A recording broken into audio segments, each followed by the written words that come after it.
Semuanya bersuka cita hari ini? Yang bersuka cita boleh lambaikan tangan saudara. Boleh enggak kita kasih tepuk tangan buat Yesus kita yang luar biasa. Senang sekali hari ini setelah sekian bulan saya kembali ada di sini dan melayani saudara semua. Hari ini saya dan istri saya akan melayani di tempat ini. Dan saya berdoa firman Tuhan akan jadi berkat buat kita semua. Amin. Nah, buat saudara yang merayakan minggu lalu Chinese New Year ya, Imlek.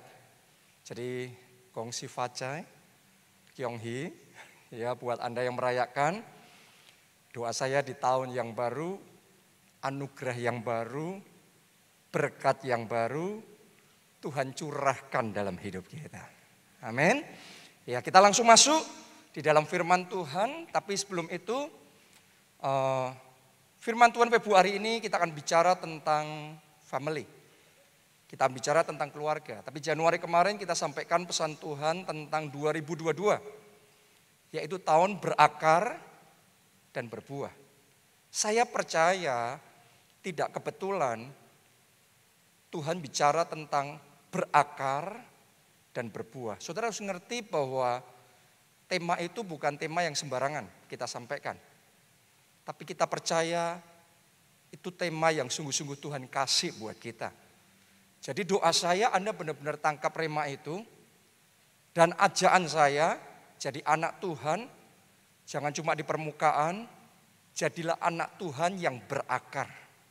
Oke? Jadilah jemaat yang berakar.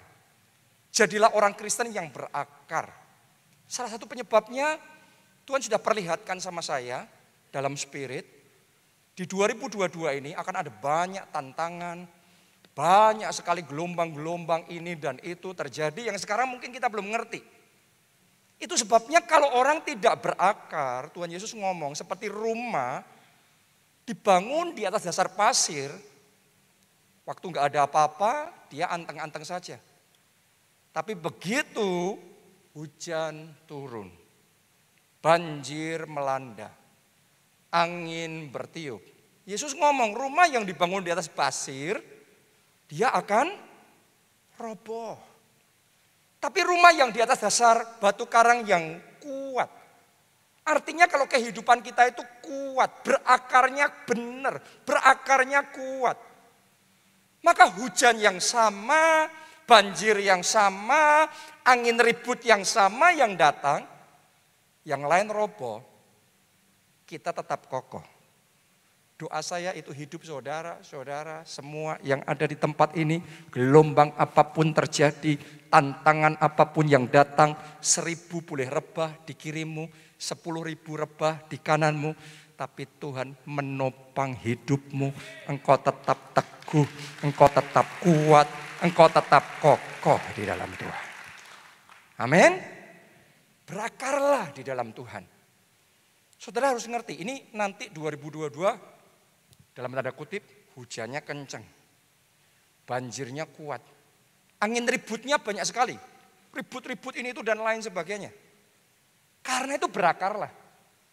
Karena kalau orang berakar, rema, ayat rema 2022 tahun ini, Yeremia 17 ayat 7 sampai 8, berbahagialah orang yang mengandalkan Tuhan.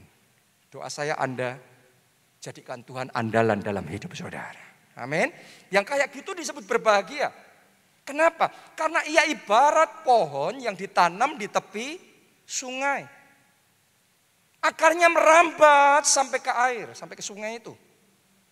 Alkitab mencatat begini, sehingga di tahun kering pun, harusnya tahun kering kan semuanya kering.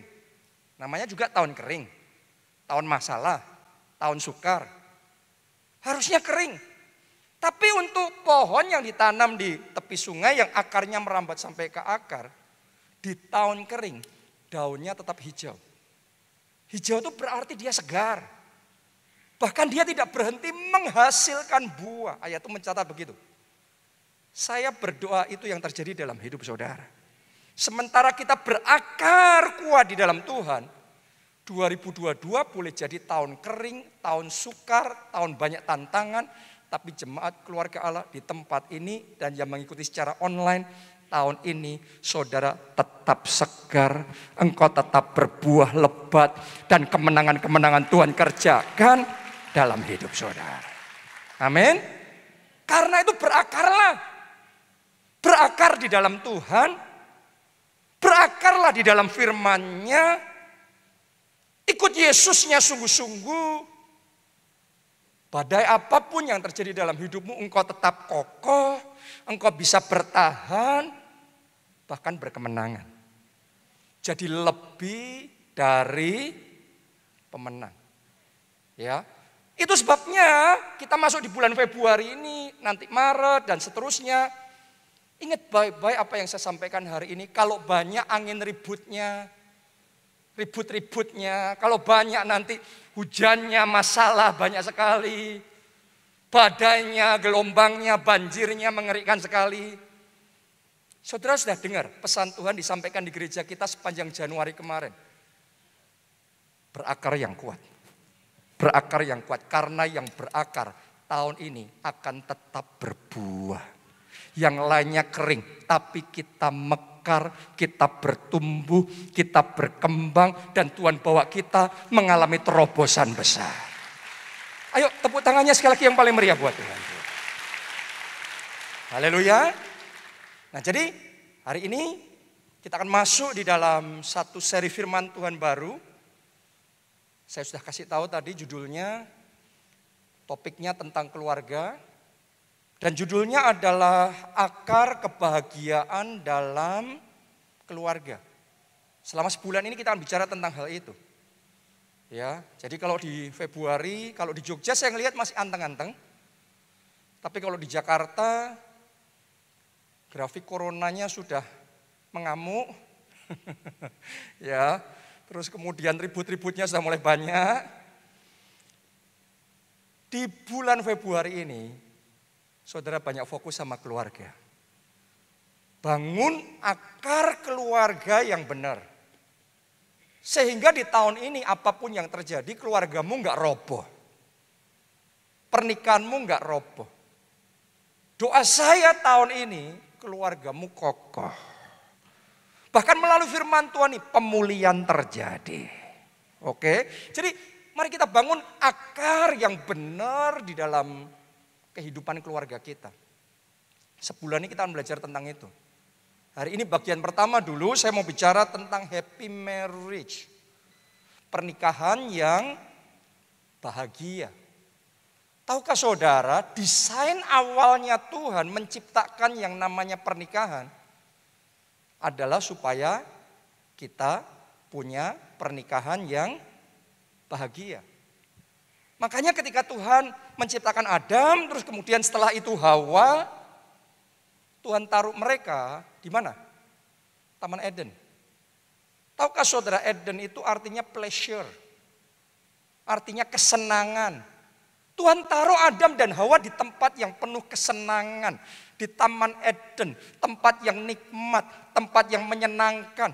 Di Taman Eden itu dialiri sama sungai yang membuat semua taman itu hijau, segar, bagus, subur. Buahnya melimpah. Indah sekali mereka ada di sana. Jadi yang Tuhan mau ketika kita masuk dalam pernikahan, kita bisa mengalami Eden di bumi. Kita bisa mengalami pleasure di bumi, kenikmatan, kesukaan di bumi. Kita bisa mengalami surga di bumi.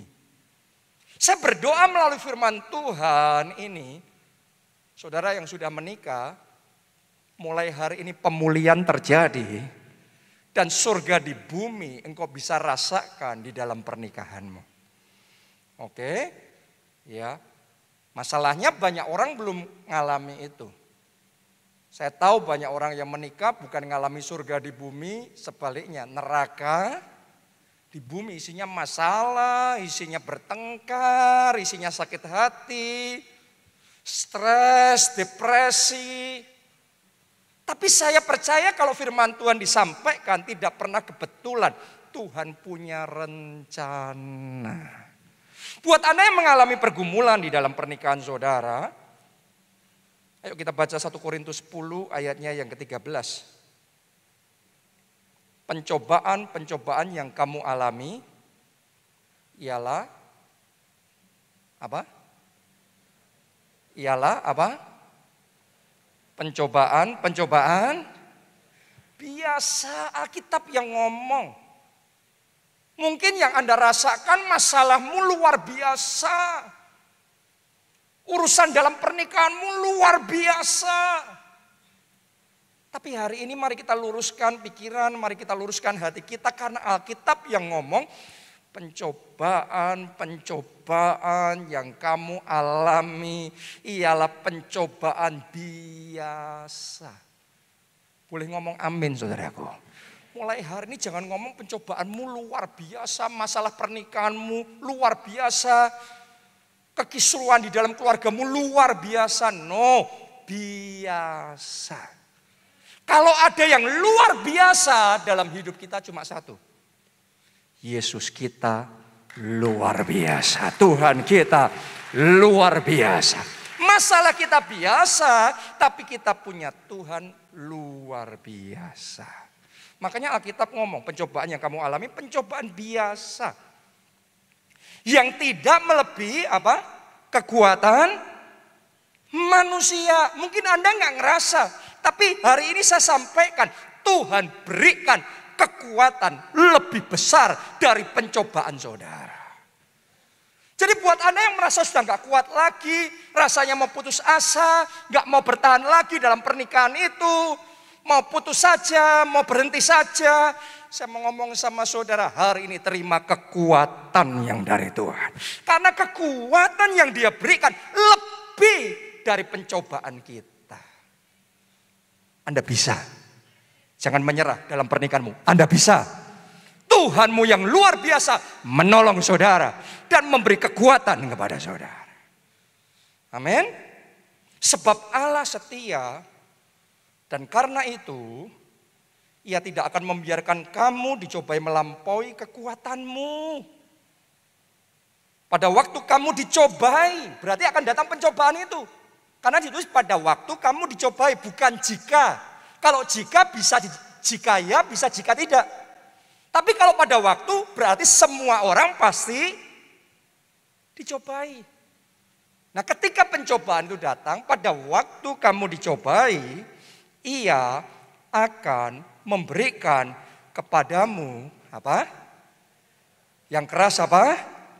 Jalan keluar sehingga kamu dapat menanggungnya. Hari ini jalan keluar, terima itu dalam hidup saudara, terima itu dalam keluarga saudara, terima itu dalam pernikahan saudara, terima itu dalam pekerjaan, dalam keuangan, terima di dalam nama Tuhan Yesus. Fokusnya jangan terus kesusahannya, fokusnya jalan keluarnya. Kalau engkau selalu fokus di dalam kesulitannya, saudara jadi putus asa. Karena yang namanya pencobaan, namanya masalah, kita fokus terus. Sesuatu yang kecil, kita fokus, kita ngeliatnya tambah lama tambah apa? Besar. Tapi kalau fokus kita yang lain, tambah lama tambah kecil. Masalah juga gitu. Kalau kita selalu mikirinnya masalah, menghayatinya masalah, merenungkannya masalah, masalah kecil kerasanya seton. Berat. Banyak orang ngerasa gak kuat dalam masalahnya. Kenapa? Karena menghayati masalahnya berat sekali. Kalau ada yang perlu kita hayati, kita pikirkan, kita renungkan, ialah firman Tuhan. Berbahagialah orang yang kesukaannya ialah firman dan yang merenungkannya siang dan malam. Apa saja yang diperbuatnya berhasil. Saya baru aja ingat Pastor I.E. Adeboye menubuatkan 80% proyek yang dimulai di tahun 2022 ini akan berhasil. Jadi akan ada orang-orang di tempat ini, walaupun 2022 ini banyak tantangan, banyak masalah, tapi Tuhan kasih rema, Tuhan kasih ide, Tuhan kasih visi. Anda mulai proyek di 2022, urapan Tuhan turun atas hidup saudara, Tuhan menyertai dan engkau akan berhasil. Katakan amin. Tepuk tangannya pula yang meriah buat Tuhan kita. Haleluya. Jadi tahun ini keluargamu dipulihkan. Tahun ini pernikahanmu dipulihkan. Sekarang kita akan belajar bagaimana kita bisa mengatasi tantangan dalam pernikahan kita. Ada 4 kunci yang saya mau bagikan sama saudara untuk mengatasi tantangan dalam pernikahan. Yang pertama, yang namanya bahagia adalah pilihan. Semua orang bisa memilih untuk bahagia.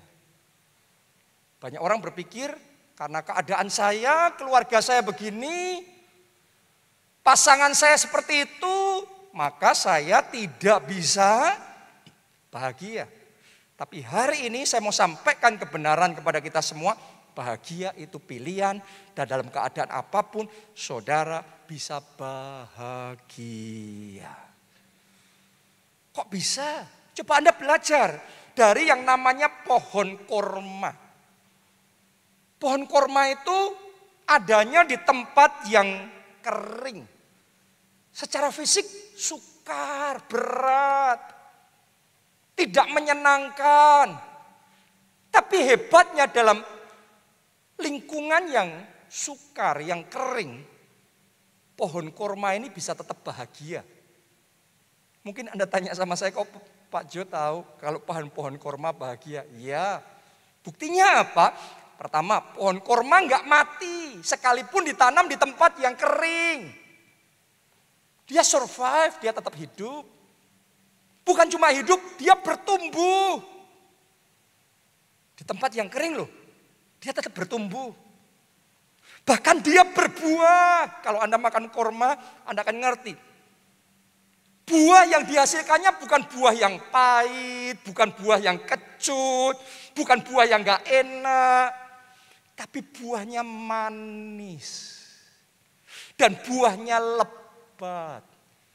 Artinya, walaupun ditanam di tempat yang sukar, yang kering, tapi itu tidak menghalangi dia untuk tetap bahagia, untuk tetap bertumbuh, untuk tetap berbuah. Buahnya manis, dia bisa jadi berkat dan buahnya lebat. Harusnya kita anak Tuhan seperti itu karena ada Holy Spirit, ada Roh Kudus di dalam hidup kita. Kadang-kadang seringkali itu yang kita alami. Kita ada di lingkungan yang susah. Kita masuk dalam pernikahan, dalam keluarga, keadaannya semuanya berat. Secara pekerjaan belum dapat jalan. Secara keuangan salah ambil keputusan, terjadi kerugian, ngalami kemunduran, ngalami kegagalan, ada belenggu hutang yang jadi beban buat keluarga saudara, dan itu semua jadi pressure yang berat dalam hidup saudara, seolah-olah kering. Ada lagi pernikahan-pernikahan suami istri yang nggak didukung sama keluarga besarnya, nggak didukung sama orang tuanya, dimusuhi, disalahpahami oleh keluarganya. Susah, keadaannya susah. Ngalami masalah ini, masalah itu, kayaknya dalam hidupnya nggak habis-habis masalahnya. Saya mau ngomong begini sama saudara, kalau itu yang engkau alami, saya berdoa kalau Tuhan bisa menolong pohon korma di lingkungan kering tetap berbuah. Tahun ini engkau tetap berbuah. Tahun ini engkau tetap bertumbuh. Tahun ini engkau tetap segar. Tahun ini engkau tetap jadi berkat. Tahun ini engkau tetap menikmati sukacita dan kebahagiaan di dalam pernikahan saudara. Amin. Haleluya. Jadi sadari kebahagiaan itu pilihan. Hari ini ambil keputusan mulai bahagia. Kuncinya apa? Dekat sama Tuhan. Anda boleh belajar dalam firman Tuhan. Orang-orang yang dekat sama Tuhan, walaupun mengalami keadaan yang sukar, tetap bisa bahagia. Jadi jangan nunggu keadaan berubah jadi baik dulu, baru Anda bisa bahagia. Tapi dalam keadaanmu sekarang mulai bahagia. Alkitab ngomong bersukacitalah. Sekali lagi kukatakan apa? Bersukacitalah. Coba saudara pakai tangan saudara seperti ini, tepuk dada saudara, ngomong sama diri saudara, ayo bersukacita. Jangan sedih terus, jangan stres terus, jangan tertekan terus. Ayo bersuka cita. Amin. Haleluya. Kasih tepuk tangan dulu yang paling meriah buat Tuhan. Saudara pernah dengar nggak nama Joyce Meyer? Banyak yang pernah dengar. Orang yang luar biasa, hamba Tuhan yang diurapi, khotbah-khotbahnya sangat menginspirasi, membangun iman. Dan jadi berkat luar biasa bukan hanya di Amerika, tapi di berbagai negara, di seluruh dunia. Ini hamba Tuhan yang sangat terkenal sekali. Tapi yang banyak orang nggak ngerti adalah Joyce Meyer bisa seperti itu karena dia punya suami yang luar biasa. Padahal kebanyakan orang nggak tahu, nggak kenal nama suaminya Joyce Meyer. Orang semua tahu Joyce Meyer. Anda pergi ke toko buku, banyak bukunya Joyce Meyer di sana. Tapi orang nggak tahu nama suaminya. Tapi Anda harus ngerti, Joyce Meyer bisa hebat kayak gitu karena punya suami yang luar biasa. Kenapa kok saya ngomong suaminya luar biasa? Namanya Dave Meyer. Karena gini, Joyce Meyer ini lahir di keluarga yang broken home, keluarga yang nggak harmonis. Orang tuanya bertengkar, nggak karu-karuan hidupnya, mabuk-mabukan dan lain sebagainya. Sejak kecil Joyce Meyer ini bahkan sering mengalami pelecehan seksual oleh papanya sendiri. Bertahun-tahun. Dan itu membuat dia jadi terluka, penuh kekecewaan, dendam, penuh kebencian. Wataknya jadi keras, ngomongnya tajam, selalu negatif. Karena kita itu hidup juga ikut dibentuk sama lingkungan kita, betul? Terus kemudian dia menikah sama Dave Meyer. Ketemu sebentar terus menikah. Anda bisa bayangin, menikah dengan orang yang seperti itu. Orang kalau di dalamnya mulek. What is mulek? Dalamnya ini rasanya kemeronggo ya. Saya senang khotbah di Jogja itu marem bahasanya. Kalau saya khotbah di Jakarta itu kadang-kadang harus menyesuaikan bahasa Indonesianya apa ya. Gitu. Ya. Orang kalau di dalamnya mulek, dia ngomongan aja, orang yang dengerin ikut ngerasa mulek. Orang kalau di dalam hatinya banyak sakit hati, Anda perhatikan baik-baik. Begitu dia buka mulut ngomongannya nyelekit. Orang lain dengar itu selalu nyakiti-nyakiti. Anda harus ngerti orang yang ngomongannya tajam nyakiti-nyakiti. Seringkali itu meluap keluar dari hati yang belum dipulihkan. Masih banyak sakitnya. Orang yang wataknya keras, kalau ngomongan selalu keras. Coba Anda bayangin hidup dengan istri yang kayak gitu. Kebanyakan suami akan berpikir itu alasan yang cukup. Kalau punya istri yang kayak gitu, berarti saya tidak bisa bahagia. Mungkin saudara juga berpikir selama saya punya istri kayak gini, suami kayak gini, saya tidak bisa bahagia. Awalnya Dave Meyer kayak gitu, dia juga sudah capek banget menikah. Ada dalam pernikahan seperti itu sangat melelahkan sekali. Punya pasangan kayak gitu susah sekali. Tapi Joyce Meyer juga susah disalahin. Orang jadi kayak gitu karena di masa lalunya juga dia susah sekali. Masa lalunya. Sampai Dave Meyer belajar. Bahagia itu pilihan.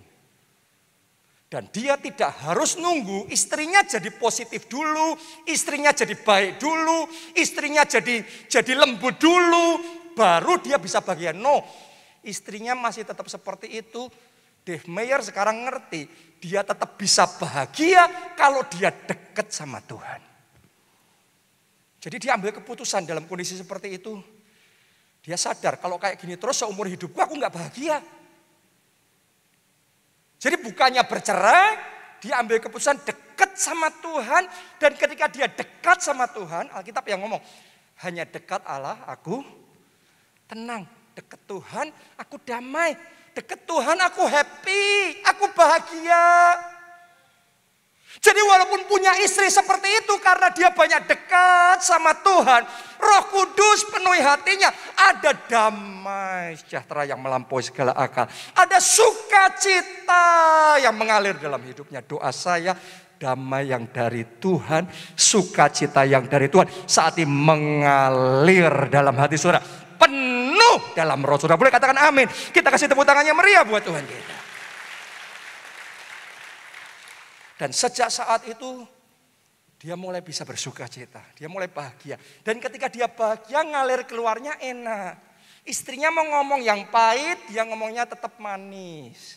Istrinya mau negatif, namanya orang happy, dia bisa stay positif. Awalnya Joyce Meyer ngelihat suaminya kayak gitu tambah jengkel. Orang kalau nggak bahagia, ngelihat orang lain bahagia, jengkel loh saudara. Tapi nggak peduli dia jengkel kayak gimana, dia menyadari Dave berubah. Suaminya sekarang jadi orang yang bahagia. Lama-kelamaan dia berpikir, aku juga mau kayak dia dong. Aku juga mau bahagia.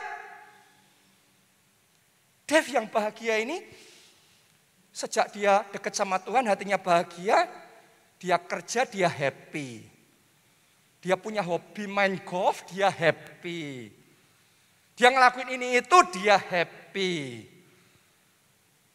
Dan happy-nya Dave ini membuat suasana rumah jadi baik.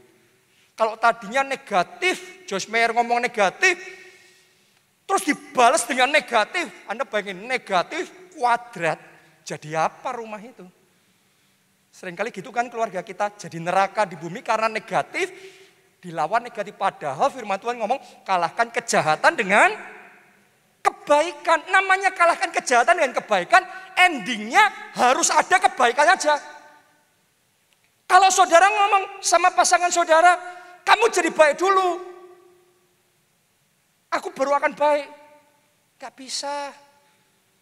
Waktu dia masih negatif, saudara jangan ikut-ikutan jadi negatif. Loh kok kamu negatif terus? Akhirnya bertengkar, kita ikut negatif. Berarti kita yang positif kalah jadi negatif. Kalau istrimu sumpek, mulek, apa tadi itu bahasanya? Terus saudara yang tadinya happy-happy ikut sumpek, ikut mulek. Anda nggak menang, Anda yang kalah. Harusnya muleknya istrimu, sumpeknya hatinya dia, engkau kalahkan dengan damai yang dari Tuhan. Dengan sukacita, dengan kasih. Di situ Anda akan menikmati rahasia surga di bumi, dalam pernikahan, dalam keluarga, di rumah saudara. Katakan amin, tepuk tangannya yang paling meriah. Sejak saat itu Tuhan mulai bekerja, Tuhan jamah hati Joyce Meyer, Tuhan mulai pulihkan. Gak langsung, step by step Tuhan pulihkan. Setelah dipulihkan, Tuhan bangkitkan Joyce Meyer jadi hamba Tuhan yang luar biasa. Jadi berkat di seluruh dunia, punya talenta untuk khotbah, punya talenta untuk ngomong. Melalui hidup Joyce Meyer, banyak pernikahan dipulihkan. Kenapa? Ada suami yang memilih untuk bahagia. Hari ini saya tantang saudara, ambil keputusan bahagia. Sumber bahagiamu bukan manusia. Sumber bahagia saudara adalah dekat sama Tuhan. Hanya dekat Tuhan aku tenang. Hanya dekat Tuhan aku damai. Hanya dekat Tuhan aku happy.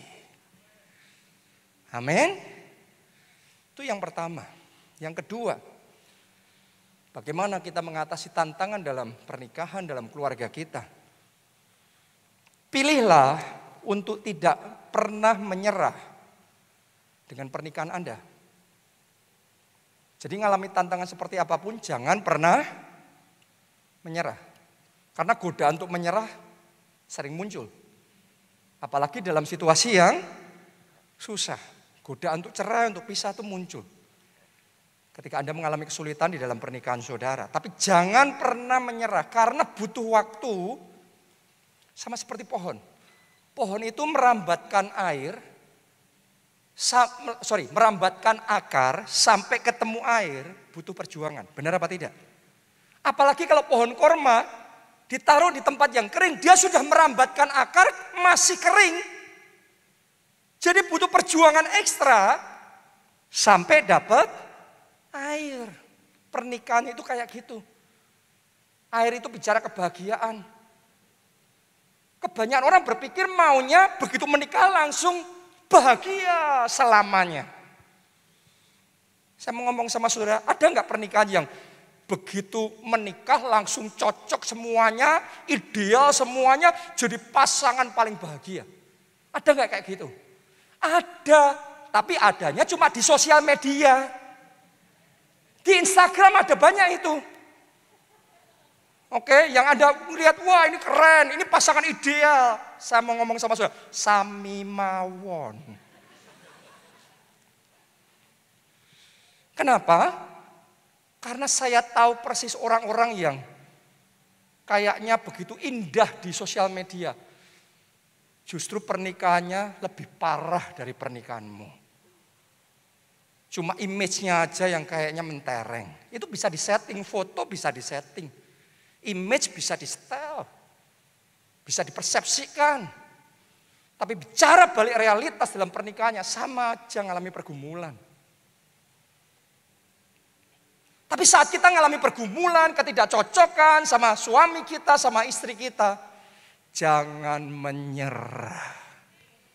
Saya ketika awal menikah sama istri saya, banyak masalahnya, banyak nggak cocoknya, banyak bertengkarnya. Tapi kami belajar untuk tidak menyerah. Sebaliknya kita belajar terus merambatkan akar kita untuk sampai ketemu air. Kita belajar untuk apa? Untuk saling mengerti satu dengan yang lain. Saling menerima satu dengan yang lain. Ya, karena bahasa misalnya ya, bahasa suami sama bahasa istri seringkali beda. Suami bahasanya logika, istri bahasanya perasaan. Ini bahasa beda. Berapa banyak suami-suami yang pusing karena nunggu istrinya kok nggak selesai-selesai. Ditanya berapa lama lagi? Sebentar. Suaminya kan jadi nggak sabar. Ini cepet, ayo cepet. Terus kemudian suaminya ngomong, dah kamu maunya cepet, kamu maunya ditunggu atau ditinggal? Istrinya ngomong apa? Sudah ditinggal aja. Suaminya benar-benar ninggal, istrinya marah. Padahal dia ngomong ditinggal. Lah ini bahasa dewa kan saudaraku. Ini yang saya ngomong. Yang satu bahasa logika, yang satu bahasa perasaan. Gak nyambung. Butuh suami untuk berjuang mempelajari bahasa dewa itu.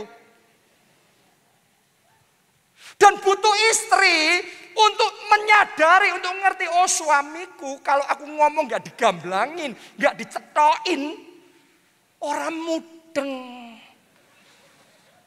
Bener gak? Kan kita seringkali ngalami gitu. Artinya di dalam berinteraksi itu butuh waktu, butuh kita belajar merendahkan hati, butuh kita belajar untuk ngerti satu dengan yang lain, butuh kita belajar berbesar hati, butuh untuk kita ngamati dan ngerti, oh suamiku kalau kayak gini dia bisa marah. Ini melampaui limitnya dia. Tapi kalau kayak gini dia masih oke. Anda akan ngerti batasan yang oke yang mana, yang gak oke yang mana. Tapi semuanya itu butuh waktu, butuh penyesuaian, butuh proses. Seperti pohon, akarnya butuh waktu merambat sampai ketemu air. Jadi kalau saudara masih dalam proses penyesuaian, jangan menyerah. Ada harapan untuk pernikahan saudara. Saya sudah melihat orang-orang suami istri yang tidak menyerah walaupun awalnya penuh tantangan, akhirnya menikmati Eden di bumi. Surga di bumi, doa saya terjadilah. Katakan amin, tepuk tangannya yang meriah buat Tuhan kita. Yang ketiga, jangan membanding-bandingkan dan belajarlah puas dengan pernikahan Anda. Saya lihat berulang kali pernikahan yang harusnya fine-fine aja, tapi gara-gara suaminya atau istrinya suka membanding-bandingkan pasangannya dengan orang lain, Akhirnya pernikahannya jadi bermasalah. Karena orang kalau suka membanding-bandingkan, sudah nikah masih ngamatin bandingin. Istrinya dibandingin sama perempuan itu, artis itu. Ya kan? Apalagi yang di drama Korea itu. Akhirnya kita nggak puas sama pasangan kita sendiri. Dan kita selalu melihat rumput tetangga lebih hijau. Akhirnya apa? Terjadilah muncul godaan. Terjadilah perselingkuhan. Akhirnya terjadilah perceraian. Kalaupun tidak ada perselingkuhan, perceraian, akhirnya hatinya hambar. Merasa kayaknya istrinya jelek, suaminya nggak ada apa-apanya. Berapa banyak saya ketemu sama istri-istri yang merasa suaminya kalah keren, kalah kaya, kalah sukses sama suami orang lain. Berapa banyak suami yang merasa istrinya kalah cantik, kalah pengertian sama istri yang lain, sama perempuan yang lain. Karena suka membanding-bandingkan. Saya belajar saudaraku dari orang tua saya, dari Pak Obaja. Pak Obaja itu selalu bisa bersyukur. Apapun yang Tuhan berikan dalam hidupnya, dia percaya yang dari Tuhan selalu yang terbaik. Saya waktu masih kecil, mobil pertamanya Pak Obaja itu minicab. Kalau kita sebut sekarang itu angkot. Mobilnya biasa. Tapi saya ingat sekali waktu saya masih kecil, papa saya sering ngomong, mobil ini mobil terbaik di dunia. Anak kecil saya protes, salah Pak, mobil terbaik setahu saya zaman itu ya BMW, Mercedes-Benz. Tapi papa saya ngomong, no, tidak. Mobil terbaik ini mobil papa ini, mobil terbaik di dunia. Akhirnya saya ngomong, oke. Jadi buat Pak Obaja, apapun yang ada dalam hidupnya yang Tuhan kasih selalu yang terbaik. Karena dia percaya itu, dia bisa mengucap syukur. Dan waktu nyetir angkot, kayak nyetir BMW. Hatinya happy. Ada surga di mobil itu. Kenapa? Karena mobilnya sederhana tetapi disertai dengan ucapan syukur. Hari ini sekalipun keluargamu sederhana, pasanganmu punya kekurangan dan kelemahan, kalau disertai ucapan syukur, engkau akan menikmati surga di rumah saudara. Surga dalam keluarga saudara. Pasangan saudara banyak kekurangannya, banyak keterbatasannya, tetapi jangan pernah lupa naikkan ucapan syukur sama Tuhan. Jangan membanding-bandingkan.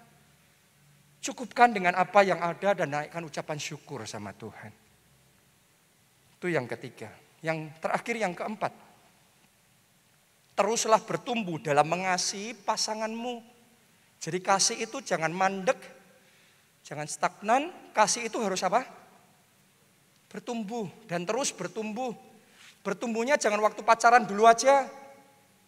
Setelah menikah, tambah manis, tambah indah, tambah cinta. Berani nggak saudara yang sudah menikah ini ngomong, Anda lebih cinta sama suamimu atau sama istrimu sekarang setelah menikah daripada dulu waktu pacaran? Harusnya yang benar kayak gitu di dalam Tuhan. Karena waktu Tuhan mengubah air jadi anggur, anggur yang dibuat Tuhan lebih manis dari anggur yang sebelumnya. Doa saya, seperti itulah pernikahan saudara. Seperti itulah pemulihan yang Tuhan kerjakan dalam keluarga saudara. Makin lama makin manis, makin indah. Mari kita baca ayat terakhir, Kejadian 2 ayat 24. Pemain musik bisa naik. WL Singer. Sebab itu seorang laki-laki akan meninggalkan ayahnya dan ibunya dan bersatu dengan istrinya sehingga keduanya menjadi satu daging. Sampai di situ. Dalam ayat ini ada rahasia yang luar biasa tentang kebahagiaan dalam pernikahan. Kata bersatu dengan istrinya, bersatu itu diambil dari bahasa aslinya adalah dabak. Dabak itu artinya berjuang dengan sungguh-sungguh untuk memenangkan hatinya. Semuanya katakan dabak. Lebih keras katakan dabak. Artinya apa? Kita berjuang supaya dia happy. Kita bisa memenangkan hatinya, merebut hatinya, ngambil hatinya. Maksudnya gimana? Ya simple kayak waktu engkau masih pacaran. Orang kalau masih pacaran gimana caranya? Saudara waktu PDKT gimana? Dibaik-baikin. Karena saudara baik-baikin, Anda berusaha, Anda baik, ngomongnya baik sama dia. Tadinya dia nggak ada perasaan sama saudara. Tapi karena saudara baik-baikin dia, engkau perhatiin dia, dari yang nggak ada perasaan, tiba-tiba muncul perasaan itu. Ada something kretek di hatinya. Benar? Tadinya dia kayak memandang Anda ya salah satu dari banyak teman-teman yang lain. Tapi karena saudara kasih special attention, perhatianmu khusus sama dia, lama-kelamaan muncul juga rasa cinta itu. Karena diperhatiin, dispesialkan, maka perasaan spesial muncul di hatinya. Jadi dabak itu yang membuat cinta mekar. Itu yang kita lakukan waktu PDKT. Wah, kalau orang masih pacaran, indah sekali. Selalu berusaha tampilnya yang bagus, yang wangi, yang harum. Penampilan terbaik. Ngasih bunga, ngasih kado. Pokok semuanya all the best buat dia. Makanya dia benar-benar mekar hatinya, perasaannya, cintanya. Yang jadi masalah adalah setelah menikah, dabaknya hilang. Karena kita merasa sudah dapat. Berarti nggak perlu dabak lagi, nggak perlu berjuang lagi untuk buat dia happy, buat dia spesial. Gara-gara dia nggak lagi spesial, dia nggak lagi dibaik-baikin. Cintanya kering. Cinta yang sudah mekar, tenggelam lagi. Perasaan yang tadinya spesial, sekarang jadi biasa. Kok bisa hilang semuanya itu simple? Karena dabaknya hilang. Makanya firman Tuhan ngomong, kita sama Tuhan pun disuruh apa? Kembalilah pada kasihmu yang semula. Balik sama kasih mula-mula. Seperti Anda dabak PDKT sama pacar saudara waktu itu. Seharusnya setelah menikah, dabaknya lebih sungguh. Perhatiannya lebih sungguh. Kalau engkau lakukan itu, cinta yang sudah tenggelam akan mekar lagi. Perasaan yang sudah biasa, nggak kerasa apa-apa lagi itu. Nggak kerasa karena nggak ada dabaknya. Sekarang munculkan lagi dabak itu. Yang biasa akan jadi spesial lagi. Hari ini saya ajak saudara buka hati. Terima firman Tuhan nih. Kalau engkau terima, saya percaya akan banyak keluarga dipulihkan. Banyak suami istri cintanya disegarkan kembali. Anda akan melihat Tuhan bekerja di dalam keluarga saudara. Amin. Mau semuanya ngalami pemulihan dalam keluarga saudara? Kita bangkit berdiri, nyanyikan lagu ini. Kasih-Mu Bapa memulihkan, kuasa-Mu Tuhan memberkatiku. Ku bawa keluargaku masuk dalam rencana-Mu. Kasih-Mu Bapa memulihkan, kuasa-Mu Tuhan memberkatiku. Ku bawa keluargaku masuk dalam rencana. Mari kita angkat kedua tangan kita. Katakan bersama-sama. Mengiring-Mu Tuhan. Menyembah-Mu, melayani-Mu seumur hidupku. keluargaku Tuhan, jadikan bejana-Mu. Amin. Hanya untuk kemuliaan. Sekali lagi, mengiring-Mu, mengiring-Mu, menyembah-Mu, melayani-Mu seumur hidup.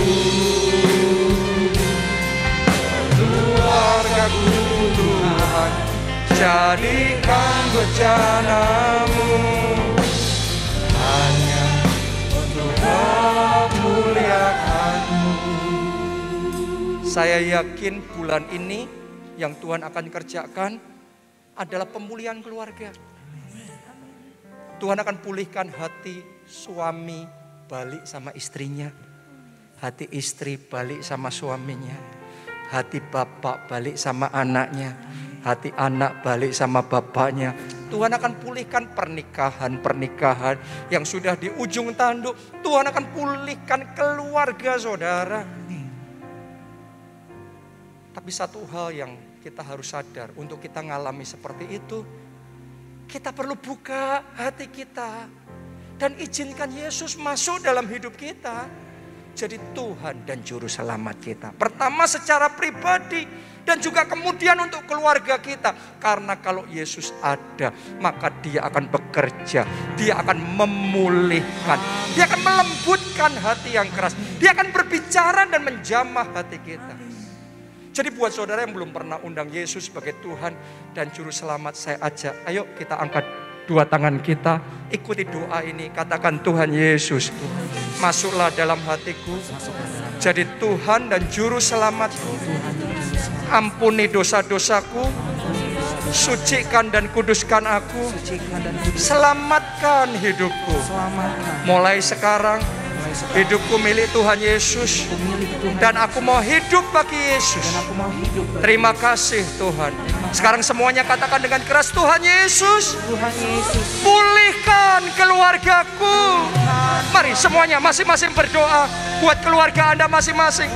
Pulihkan pernikahanku, pulihkan hatiku, hati yang terluka, hati yang kecewa.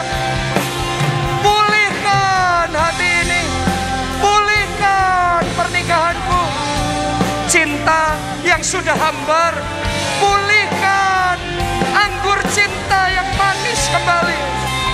Kami berdoa, Tuhan jamah, bekerjalah dalam keluargaku, dalam pernikahanku, jamah, jamah, jamah, jamah. Bekerjalah ya Roh Kudus, pulihkan keluargaku, pulihkan pernikahanku, pulihkan ya Tuhan. Ora la pasyara la pasyara, ora la pasyara la pasyara, kepala pasyen. Jesus, Jesus. Yang kedua saya ajak, ayo mulai sekarang. Dimulai dari ucapan syukur dulu. Walaupun masih banyak kekurangan, kesalahan, keterbatasan dalam keluarga kita, dalam diri kita, pasangan kita. Tapi saya mau ngomong sama saudara, dalam semua keterbatasan itu, naikkan ucapan syukur sama Tuhan. Karena ucapan syukur itu yang membangun surga di bumi, surga di rumah. Kalau ada hati yang bisa mengucap syukur. Anda yang mau mengucap syukur, mari angkat dua tangan saudara. Katakan doa ini, Tuhan Yesus, Tuhan Yesus, aku percaya semua yang dari Tuhan, selalu yang terbaik. Karena itu, atas keluarga yang Engkau berikan, aku bersyukur. Terima kasih Tuhan. Mari semuanya katakan terima kasih Tuhan. Terima kasih buat suami yang Tuhan berikan. Terima kasih buat istri yang Tuhan berikan. Terima kasih buat anak-anak yang Tuhan berikan. Terima kasih buat orang tua yang Tuhan berikan. Terima kasih Tuhan. Syukur, syukur, syukur. Haleluya.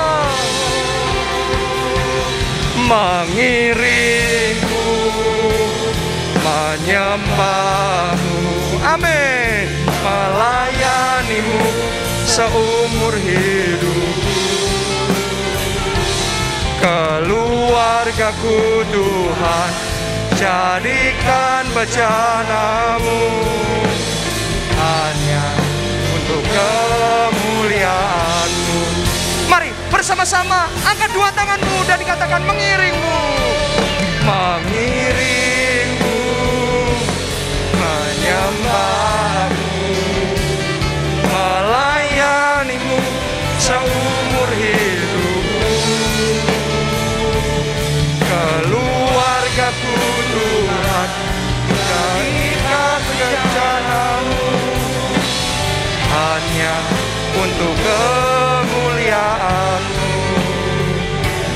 Keluargaku Tuhan, jadikan bejanamu, hanya untuk kemuliaan-Mu.